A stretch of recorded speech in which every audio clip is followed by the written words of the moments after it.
నల్ల బంగారు లోకంలో ఎర్ర జెండా రేపరేపలాడింది. సిపిఐ అనుబంధ సంఘమైన ఏఐటియుసికి కార్మికులు పట్టం కట్టారు. మరి ఆర్థిక సంక్షోభంలో చిక్కిన సింగరేణి ప్రగతికి ఏఐటియుసి ఎలా బాటలు వేస్తుంది? సింగరేణి గనుల్లో గులాబీ జెండా కనుమరుగు కావడానికి కారణమేంటి? సీఎం రేవంత్ పై కార్మిక సంఘాల నేతలు ఎందుకు ప్రశంసల వర్షం కురిపిస్తున్నారు?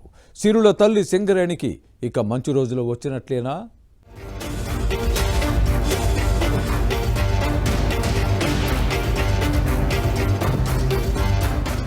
సింగరేణి తెలంగాణ పాలిట కల్పతరు, సిరుల తల్లిగా ప్రసిద్ధి. 130 ఏళ్ల సుదీర్ఘ చరిత్ర ఉన్న సింగరేణి 33,000 కోట్ల వార్షిక టర్నోవర్తో 2,222 కోట్ల లాభాలతో తెలంగాణ గ్రోత్ ఇంజిన్ గా మారింది. 6 జిల్లాలైన భద్రాద్రి కొత్తగూడెం, ఖమ్మం, భూపాలపల్లి, పెద్దపల్లి, మంచిర్యాల, ఆసిఫాబాద్ జిల్లాల పరిధిలో 11 ఏరియాల్లో విస్తరించి ఉన్న సింగరేణి తెలంగాణ రాజకీయాలపై కూడా ఎంతో ప్రభావం చూపుతోంది. ఈ క్రమంలోనే ఈ నెల 27న జరిగిన సింగరేణి 7వ దఫా గుర్తింపు కార్మిక సంఘం ఎన్నికలు రాజకీయంగా కాకరేపాయి. ఈ ఎన్నికల్లో సింగరేణి బొగ్గు గనులపై ఎర్ర జెండా రెపరెపలాడింది. గుర్తింపు కార్మిక సంఘం ఎన్నికల్లో కార్మిక లోకం సిపిఐ అనుబంధ సంఘమైన ఏఐటియుసికి పట్టం కట్టింది. దశాబ్దాల పోరాటాల చరిత్ర కలిగిన సింగరేణి కాలరీస్ వర్కర్స్ యూనియన్ ను కార్మికులు తమ ప్రతినిధిగా ఎన్నుకున్నారు. మొత్తం 13 కార్మిక సంఘాలు ఎన్నికల బరిలో ఉంటే సిపిఐ పార్టీ అనుబంధంగా ఉన్న ఏఐటియుసి ఘన విజయం సాధించింది. కాంగ్రెస్ పార్టీ అనుబంధంగా ఉన్న ఐఎన్టియుసి గట్టి పోటీ ఇచ్చి 11 ఏరియాల్లో 6 ఏరియాల్లో ప్రాతినిధ్య సంఘంగా విజయం సాధించగా 5 ఏరియాల్లో ఏఐటియుసి విజయం సాధించి ఓవరాల్ గా అన్ని ఏరియాల్లో అత్యధిక ఓట్లు సాధించిన గుర్తింపు కార్మిక సంఘంగా నిలిచింది.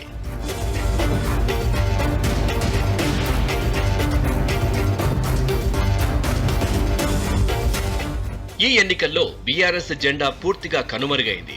పోటీకి నామినేషన్ వేసినప్పటికీ అసెంబ్లీ ఎన్నికల్లో ఓటమి తర్వాత క్యాడర్లో నైరాస్యం నెలకొంది. దీంతో గుర్తింపు సంఘం ఎన్నికల్లో పోటీకి టీబీజీకేఎస్ ఆసక్తి చూపలేదు.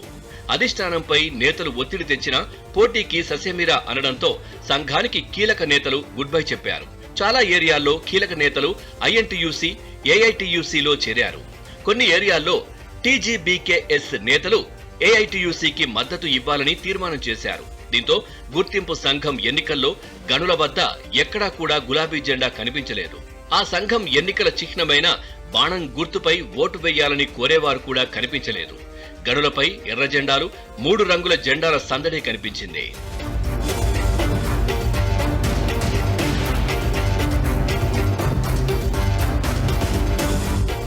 ఇక సింగరేణిలో ఎన్నికల చరిత్ర చూస్తే గతంలో నిత్యం సమ్మెలు, ఆందోళనలు, మెరుపు సమ్మెలతో కార్మిక సంఘాల మధ్య ఆధిపత్య పోరు. మరోపక్క నాటి రోజుల్లో నక్సలైట్ల ప్రభావంతో సింగరేణి కార్మిక సంఘం సికాస అలజడితో సింగరేణి గనుల్లో ఉత్పాదకత తగ్గి నష్టాల బాట పట్టింది.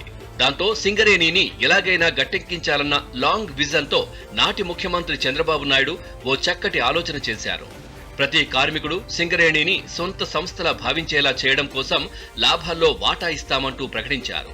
సింగరేణి యాజమాన్యం, కార్మికుల మధ్య వారధిలా గుర్తింపు సంఘం ఉండేలా ఎన్నికలకు శ్రీకారం చుట్టారు. దాంతో తొలిసారిగా 1998లో జరిగిన గుర్తింపు సంఘం ఎన్నికల్లో ఏఐటియుసి విజయం సాధించింది. ఈ క్రమంలోనే 2001లో ఏఐటియుసి, 2003లో ఐఎన్టియుసి, 2007లో ఏఐటియుసి, 2012లో టీబీజీకేఎస్, 2017లో టీబీజీకేఎస్ విజయం సాధించాయి.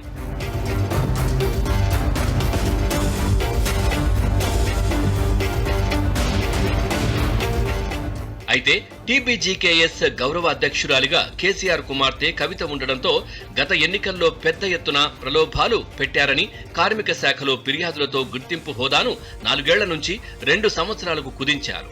2019లో ఎన్నికలు నిర్వహించాల్సి ఉండగా వాయిదాలు వేస్తూ కరోనా సాకుతో 4 ఏళ్లుగా వాయిదాలు వేశారు. కార్మిక సంఘం ఎన్నికల విషయంలో కేసీఆర్ సర్కార్ ఉల్లంఘనకు పాల్పడుతోందంటూ ఏఐటియుసి హైకోర్టులో కేసు వేశారు. అక్టోబర్ 30న ఎన్నికల నిర్వహణకు హైకోర్టు ఆదేశాలు రావడం, అసెంబ్లీ ఎన్నికల ముందు నిర్వహణ సాధ్యం కాదన్న కేసీఆర్ సర్కార్ విజ్ఞప్తితో ఎన్నికలు డిసెంబర్ 27కు వాయిదా పడ్డాయి. ఈలోగా ఎన్నికలు జరగడం, కేసీఆర్ అధికారం కోల్పోవడంతో రేవంత్ రెడ్డి సర్కార్ కొలువుదీరింది. కొత్త ప్రభుత్వం కూడా ఎన్నికల వాయిదా కోరినా హైకోర్టు ఒప్పుకోకపోవడంతో ఎట్టకేలకు డిసెంబర్ 27న సింగరేణి ఎన్నికలు నిర్వహించారు.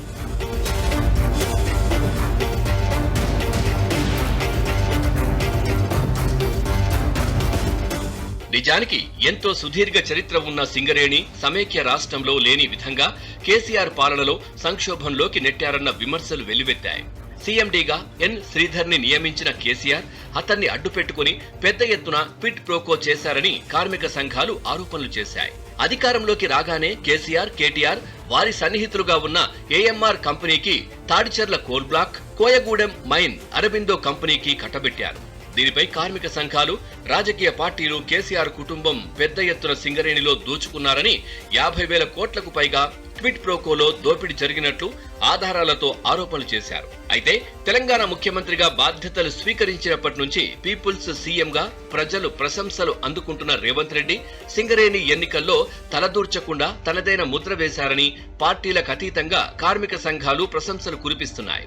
కార్మిక సంఘం ఎన్నికలకు శ్రీకారం చుట్టిన చంద్రబాబు నుంచి తర్వాత సమైక్య రాష్ట్రంలో ఉన్న ముఖ్యమంత్రులు ఎవరూ ట్రేడ్ ఎలక్షన్లో వేలు పెట్టేవారు కాదు. కానీ కేసీఆర్ సీఎం అయ్యాక మాత్రం సింగరేణిని తన గుప్పిట్లో పెట్టుకున్నారన్న విమర్శలు ఉన్నాయి. అలాంటిది రేవంత్ రెడ్డి ముఖ్యమంత్రి అయ్యాక తన హయాంలో తొలిసారి జరిగిన సింగరేణి ఎన్నికల్లో రాజకీయాలకు అతీతంగా ఎన్నికలు స్వేచ్ఛగా జరిగేలా వ్యవహరించారని, ఎలాంటి దూషణలు లేకుండా, ఘర్షణలు లేకుండా ఎంతో ప్రశాంత వాతావరణంలో ఎన్నికలు జరిగేలా చేశారని కార్మిక సంఘాలు ప్రశంసలు కురిపిస్తున్నాయి.